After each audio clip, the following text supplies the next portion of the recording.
Imagine a narcissist walking into a room, confident, charming, and already calculating how to position themselves as the center of gravity. They're used to being the puppeteer, pulling emotional strings, controlling narratives, and feeding on the reactions of others. But something different happens when they encounter a super empath. Suddenly, the script they've relied on for years starts to unravel, not because of a direct confrontation, but because of an unexpected power shift that quietly turns the tables. This shift doesn't begin with loud declarations or bold challenges. It begins in subtle, almost invisible ways, through presence, awareness, and psychological strength. A narcissist's power depends on the assumption that their target will fall into familiar emotional roles: the pleaser, the fixer, the defender, the confused one. But a super empath doesn't occupy any of these roles.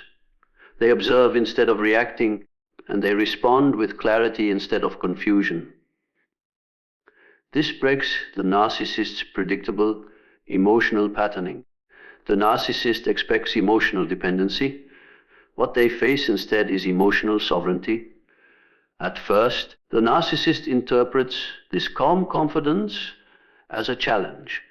They increase their charm, intensify their performance, and deploy their usual tactics: flattery, attention, promises, or strategic vulnerability. They're accustomed to these methods working flawlessly. People usually get drawn into their gravity, orbiting around their ego. But the super empath doesn't orbit, they hold their own ground. Their sense of self isn't easily swayed by superficial gestures. This confuses the narcissist because they rely on their ability to shape the emotional environment. The moment that environment resists shaping, their control begins to crack. The power shift deepens when the super empath remains psychologically steady in moments designed to provoke emotional reactions. Narcissists thrive on creating emotional chaos. Small criticisms, subtle jabs, or sudden withdrawals that make others insecure. These are calculated moves meant to destabilize. But when those manipulations land on a super empath, they encounter a reflective surface instead of a reactive one. The super empath notices the tactic, names it internally, and chooses not to feed it. The narcissist expects drama, they receive neutrality. They expect confusion, they meet insight. That subtle shift in response is where the psychological tables begin to turn. The narcissist's sense of power is built on a fragile illusion that they control how others feel.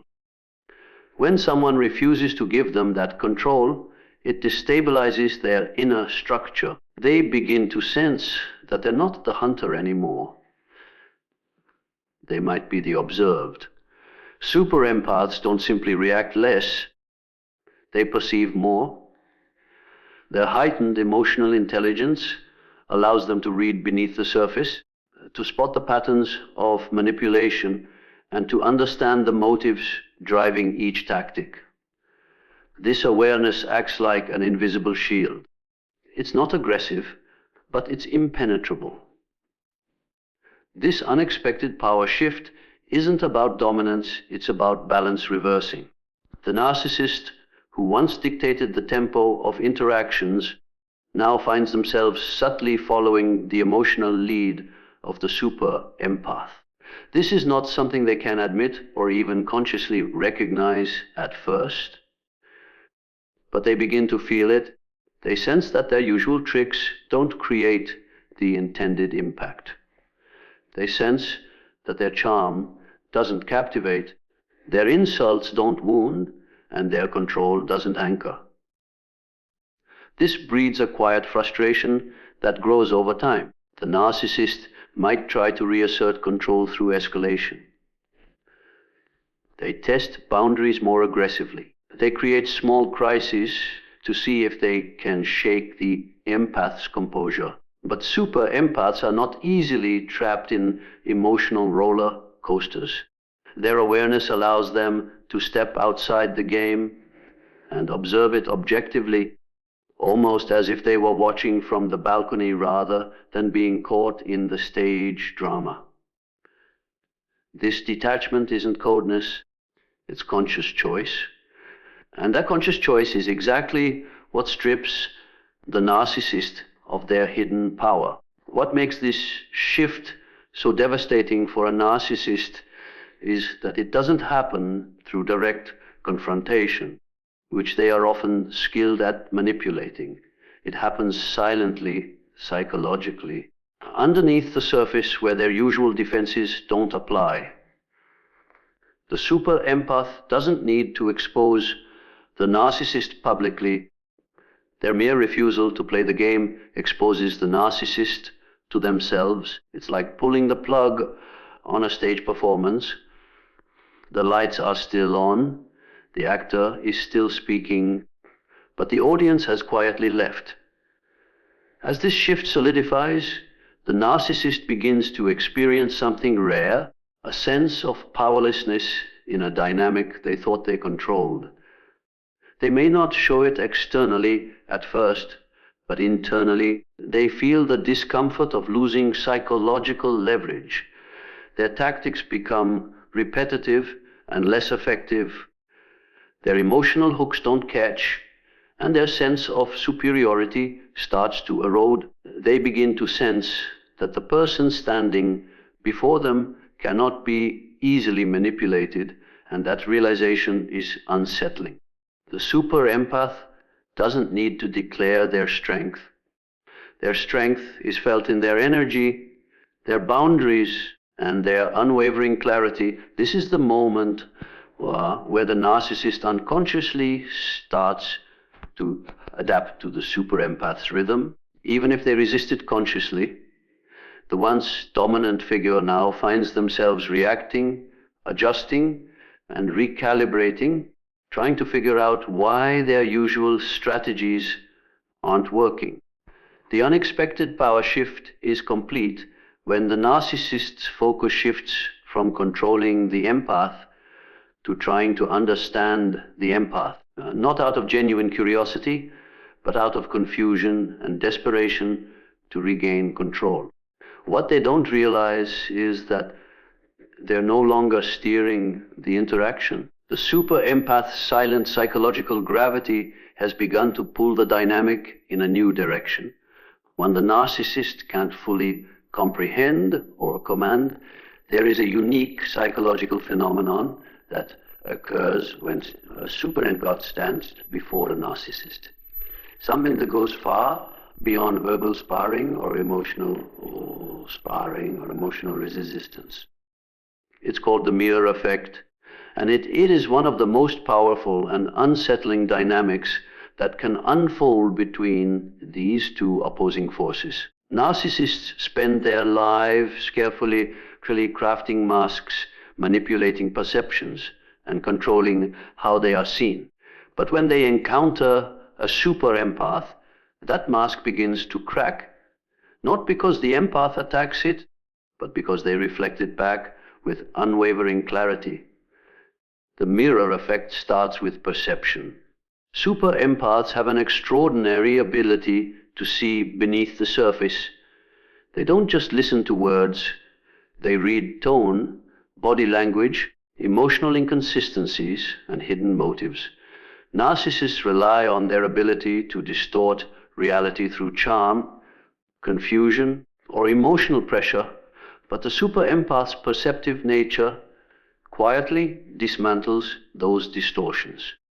It's as if the narcissist is used to performing in a dimly lit room where they control the spotlight, and suddenly someone turns on all the lights. The narcissist is not just seen, they are seen clearly.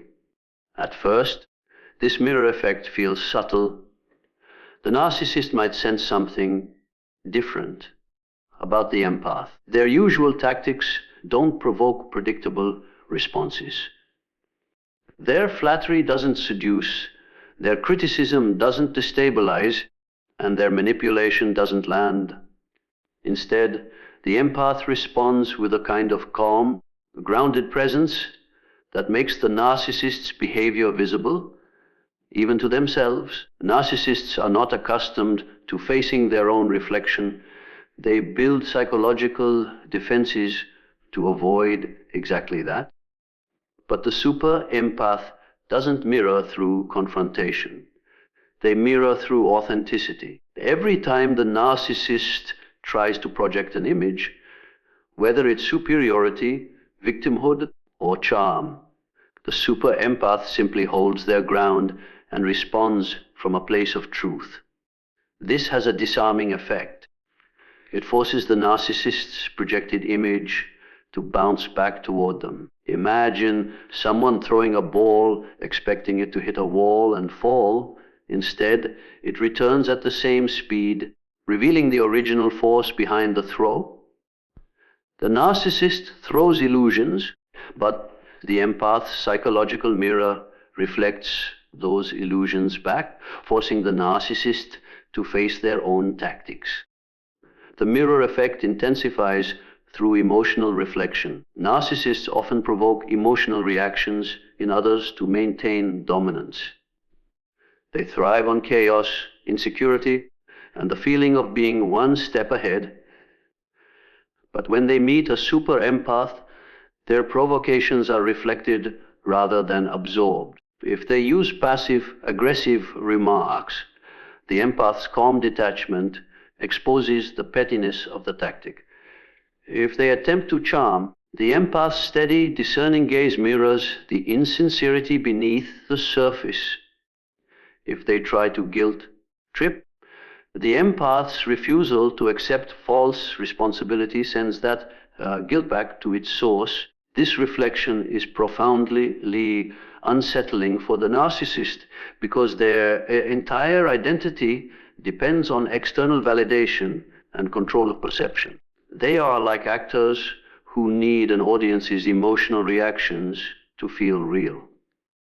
But the empath isn't playing along. They're holding up a mirror. Narcissists are confronted with their own emotional manipulations, their double standards, and their contradictions, not through lectures or accusations, but through non-reactivity and insight. This is why super empaths can destabilize narcissists without ever raising their voice. The narcissist's instinctive response to the mirror effect is often deflection. They try to distort the mirror. They accuse the empath of being too sensitive, misunderstanding, or causing drama. But these accusations don't stick because the empath sees through them. The mirror remains clear. The narcissist may try to switch tactics rapidly, shifting from charm to rage, from victimhood to superiority. But every shift is mirrored back, revealing its emptiness. This is psychologically exhausting for the narcissist because they rely on others to sustain their false image. The more authentic the empath becomes, the sharper the mirror becomes. Narcissists cannot tolerate prolonged exposure to genuine authenticity because it exposes the fragility of their constructed identity.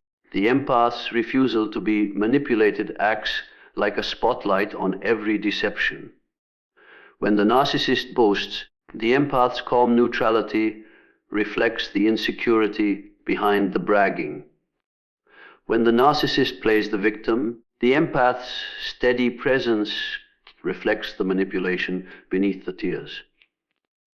When the narcissist tries to create confusion, the empath's clarity reflects the tactic for what it is, an emotional smokescreen. This process doesn't humiliate the narcissist publicly, but it destabilizes them internally. They begin to see fragments of themselves they spend their entire lives avoiding. For someone who thrives on illusion, this is tormenting. The mirror effect is not about attacking the narcissist. It's about removing the fog they live within. And narcissists who depend on that fog begin to feel exposed, vulnerable, and agitated when their usual distortions no longer work. One of the most striking aspects of the mirror effect is its silence. Super empaths don't need long monologues to expose the truth.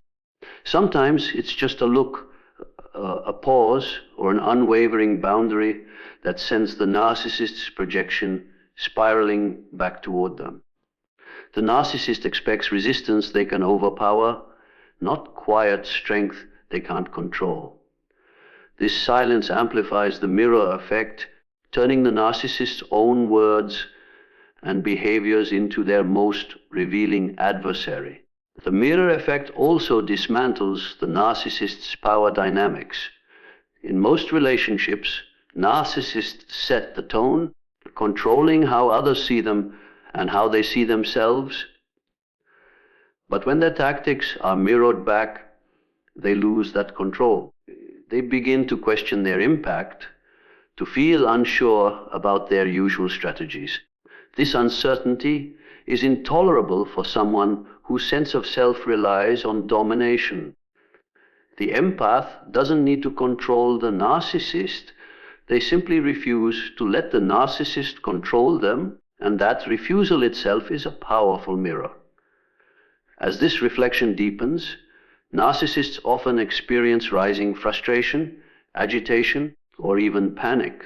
Their reality depends on others validating their constructed self-image, and when that validation is replaced with reflection, they start to confront their own emptiness. The super empath isn't fighting them, they're showing them themselves. And for a narcissist, that is one of the most psychologically destabilizing experiences they can face. Emotional detachment is often misunderstood as coldness, indifference, or a lack of feeling. But in the hands of a super empath, it becomes something far more strategic. It becomes a psychological weapon. Narcissists thrive on emotional intensity. They depend on reactions, whether positive or negative, to maintain their sense of control. They crave attention, admiration, or even conflict, because each response fuels their ego and reinforces their illusion of power. But when a super empath chooses detachment, that entire system begins to break down in ways the narcissist never anticipates. This weapon isn't about becoming numb, it's about taking back emotional sovereignty. Super empaths feel deeply, but unlike ordinary empaths, who can be overwhelmed by their emotions or manipulated through them, super empaths learn to observe their feelings without becoming consumed by them. This awareness allows them to decide when and how to engage emotionally, rather than being pulled into the narcissist's manipulative vortex. Detachment gives them the ability to stand still while the narcissist throws emotional hooks that simply don't land. The narcissist's greatest advantage is their ability to create emotional reactions. A well-timed insult, a calculated withdrawal of affection, a sudden burst of charm. Each of these is designed to trigger a specific emotional pattern in their target. They know how to make someone defend themselves, chase validation, or question their own reality. But when those tactics meet emotional detachment, they lose their impact. It's like firing arrows at a shield that silently absorbs every shot without cracking. Super empaths don't achieve this by suppressing emotion, but by understanding emotional triggers deeply.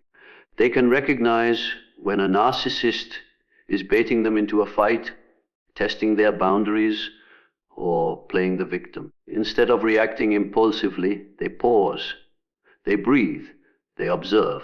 This pause is deadly for the narcissist's strategy because it disrupts the expected sequence of manipulation. The narcissist depends on immediate, predictable emotional responses. Detachment introduces unpredictability, which is something narcissists despise because unpredictability means loss of control. As the empath remains detached, the narcissist begins to escalate. They increase their efforts to provoke. They may become more charming, more critical, or more dramatic. Their entire identity is tied to their ability to elicit reactions. Without that, they start to feel invisible, insignificant, or powerless. Emotional detachment forces the narcissist to confront a reality they cannot tolerate, that they don't control the emotional field anymore. And for someone who feeds on dominance, this is deeply unsettling. The psychological power of detachment lies in its quietness. It doesn't announce itself. It doesn't argue. It doesn't need validation. While the narcissist thrives on chaotic exchanges, detachment offers nothing to feed on. If the narcissist launches a verbal attack expecting to ignite defensiveness, the empath's calm, neutral response reflects nothing back. If the narcissist uses silence as punishment, the empath's emotional independence makes that silence meaningless. If the narcissist uses guilt, the empath's clarity prevents the hook from embedding. This kind of detachment is particularly powerful because narcissists operate through emotional dependency loops. They create cycles where they alternate between giving and withdrawing attention, love or approval. These cycles keep their targets hooked, constantly seeking the narcissist's validation. But when a super empath detaches, these loops are broken. The empath no longer dances to the narcissist's rhythm. They create their own emotional tempo, steady, grounded, and untouchable. For the narcissist, this is like watching their favorite game malfunction. Every button they press used to produce a reaction. Now, nothing happens. They may try to fix it by pressing harder, switching strategies, or even playing the victim more intensely. But the empath doesn't respond in the expected ways. This confuses and frustrates the narcissist because their psychological blueprint depends on others being reactive. Emotional detachment removes their ability to control the narrative. Another crucial aspect of this weapon is that detachment doesn't feed their ego. Narcissists can thrive on both admiration and conflict. In fact, negative attention can sometimes be as gratifying as positive attention because it still places them at the center. But detachment denies them both. There's no admiration to inflate their grandiosity and no conflict to fuel their sense of importance. It's as if they're performing on stage and the audience has silently left. Their dramatic monologue suddenly feels hollow when no one is reacting. Detachment also shifts the power dynamic. Narcissists often expect to be the emotional center of gravity, pulling others into their orbit. But super empaths, through detachment, become their own center of gravity. They stop orbiting the narcissist's moods, manipulations, or approval, and instead, they anchor themselves internally. This shift is subtle, but incredibly powerful because it reverses the usual roles. The narcissist, who once dictated the emotional climate, begins to chase reactions that never come. It's important to understand that emotional detachment doesn't mean the empath doesn't care or doesn't feel. It means they've reached a level of emotional maturity where their well-being isn't dependent on the narcissist's behavior. They can witness cruelty without internalizing it, observe manipulation without absorbing it, and experience provocations without reacting impulsively. This level of control creates a psychological mirror that exposes the narcissist's tactics for what they are: transparent attempts at control, Over time, the narcissist begins to experience psychological starvation. Their ego is used to being constantly fed by the emotional energy of others. Detachment cuts off that supply. They feel unsettled, irritated, and eventually powerless.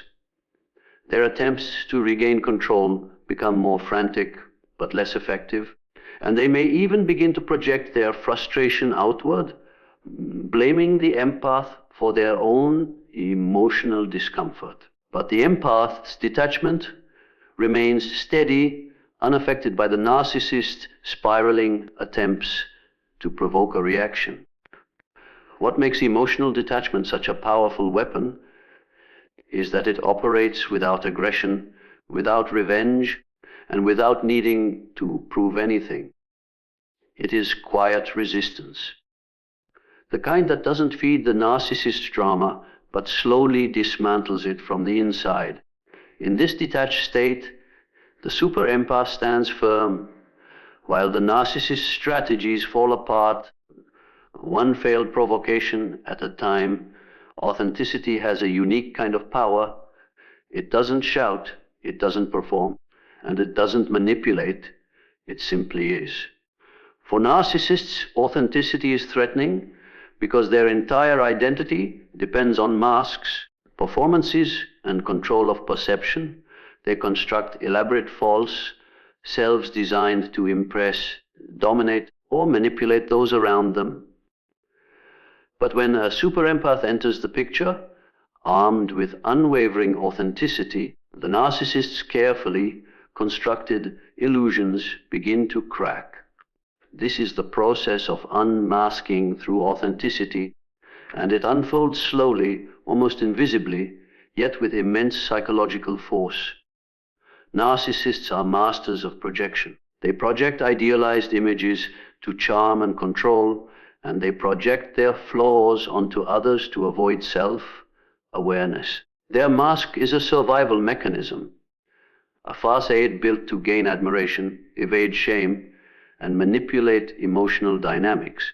But authenticity is like a bright light that makes the mask more noticeable. A super empath doesn't try to expose the narcissist through confrontation or accusations. They simply exist as their genuine selves, refusing to mirror the narcissist's falseness. This genuine presence acts like a mirror that reflects the gap between the narcissist's performance and the empath's reality. From the narcissist's perspective, authenticity is confusing. They are used to people adjusting, adapting, and reacting to their projected personas. Most individuals unconsciously play along with the narcissist's script, either to avoid conflict, to please them, or to win their approval. But a super empath doesn't play along. Their sense of identity isn't built around external validation. They speak truthfully, express their real emotions, and set boundaries naturally. This disrupts the narcissist's expectation of emotional choreography. Instead of following their lead, the empath creates a new rhythm that isn't based on manipulation, but on genuine expression. The power of authenticity lies in its consistency. Narcissists often rely on confusing others through mixed signals, sudden emotional shifts, or contradictory behavior. They create instability because instability gives them leverage. But authenticity is stable. A super empath doesn't need to perform or adjust depending on the narcissist's mood. Their internal world remains coherent and aligned with their values, and this coherence makes the narcissist's chaotic tactics stand out even more clearly. When someone grounded in authenticity interacts with someone built on deception, the contrast itself becomes revealing. This contrast slowly unmasks the narcissist without any need for direct exposure. When the narcissist exaggerates their achievements, the empath's quiet sincerity makes the exaggeration feel forced. When the narcissist tries to play the victim, The empath's honesty reflects the manipulation behind the act. When the narcissist tries to dominate, the empath's steady boundaries reveal the insecurity driving the domination. Each interaction becomes a subtle but powerful confrontation between illusion and truth has a way of making illusions unravel. Authenticity also disrupts the narcissist's power dynamics. Their influence depends on others accepting their version of reality. But a super empath doesn't accept distorted narratives. They remain loyal to their inner truth, even when pressured. They don't twist their words to please. They don't pretend to feel things they don't. And they don't abandon their values to maintain harmony. This creates a kind of psychological resistance that the narcissist can't control. The more authentic the empath remains, the more the narcissist mask starts to slip, not because the empath exposes it directly, but because the narcissist can no longer sustain the illusion in the presence of unwavering truth. For the narcissist, this is deeply unsettling. Their mask has worked effectively in most situations because people tend to either admire the persona or fear the manipulator behind it. But authenticity doesn't admire or fear, it observes.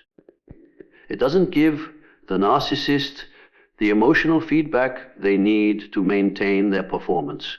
The narcissist may try to adjust their tactics, switching between charm and intimidation, but the empath's authenticity remains steady, like a clear mirror reflecting each attempt for what it is. The psychological unmasking happens in layers. At first, the narcissist may not fully grasp why their usual strategies aren't working. They may feel irritation or confusion, sensing that the empath sees them in a way others don't. As interactions continue, their projection begins to falter. They feel exposed, even if nothing explicit has been said. Authenticity has this unique quality. It silently reveals what is false without needing to label it. Just by being real, the empath forces the narcissist to confront the hollowness of their own persona. Authenticity also makes it difficult for the narcissist to manipulate through emotional games. They often use tactics like guilt tripping, gaslighting, or emotional highs and lows to destabilize others. But a super empath's authenticity gives them emotional clarity. They can distinguish between their own feelings and the narcissist's projections.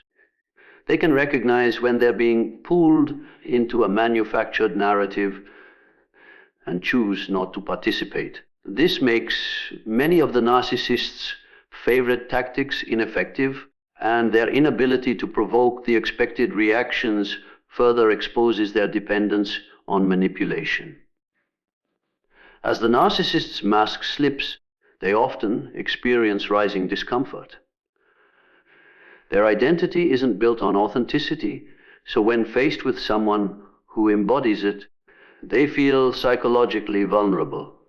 It's like trying to maintain a carefully painted mask while standing in a storm. Cracks inevitably form. The empath doesn't need to accelerate this process. It happens naturally because authenticity highlights the discrepancies between who the narcissist pretends to be and who they actually are. This unmasking process also has a subtle ripple effect. Narcissists often rely on their ability to control group dynamics, charming some while intimidating others. But when a super empath remains authentic in group settings, their genuine energy exposes inconsistencies in the narcissist's behavior that others start to notice. The narcissist's charm feels less convincing, their manipulations more visible. The empath becomes a quiet, stabilizing force, making deception harder to maintain. Unmasking through authenticity is not about winning a battle. It's about standing in truth so firmly that lies lose their grip. Narcissists can handle confrontation because confrontation gives them something to push against. But authenticity gives them nothing to manipulate. It stands like a mirror, calm and unwavering, reflecting exactly what is.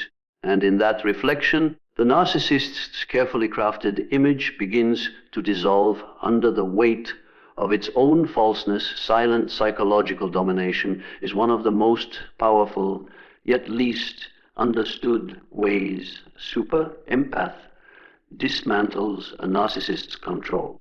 Narcissists rely on noise, on reactions, arguments, admiration, and emotional turbulence. They thrive in environments where they can stir emotions, manipulate narratives, and position themselves at the center of attention. But when faced with a super empath who masters silence, the narcissist's entire psychological strategy begins to collapse. This form of domination doesn't involve raised voices, aggressive confrontation, or elaborate counterattacks.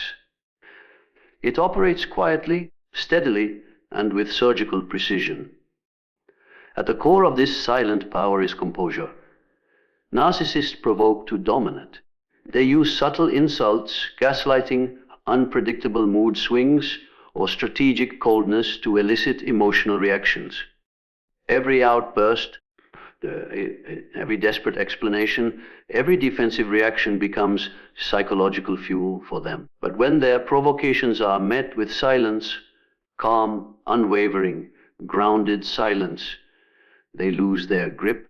The narcissist expects emotional chaos to follow their games. Silence, instead, reflects their manipulation back at them like a mirror they cannot escape. It is in this reflective stillness that their tactics lose momentum. For a narcissist, silence is deeply unsettling because it creates a psychological vacuum. They depend on feedback loops to sustain their sense of power. If they attack and someone defends, they feel superior. If they charm and someone admires, they feel adored. If they play the victim and someone consoles, they feel validated. But silence interrupts these loops entirely. There's no defense to exploit, no admiration to absorb, no sympathy to manipulate. The narcissist suddenly finds themselves performing into a void, and that void becomes louder than any spoken words. Super empaths use silence intentionally, not as a passive response, but as a strategic stance. They understand that reacting emotionally to a narcissist's provocations only strengthens the narcissist's control. Silence, on the other hand, shifts the power dynamic by denying the narcissist what they crave most: attention and emotional energy. This form of domination doesn't declare itself. It allows the narcissist to unravel under their own unmet expectations. The empath's silence becomes a psychological force field that absorbs attacks without absorbing their toxicity. The power of silence also lies in its unpredictability. Narcissists are skilled at anticipating emotional responses. They build their manipulations around these expected patterns, much like a chess player who relies on predictable moves from their opponent. But when the empath remains silent, the narcissist can't map the next step. Their manipulative script falls apart.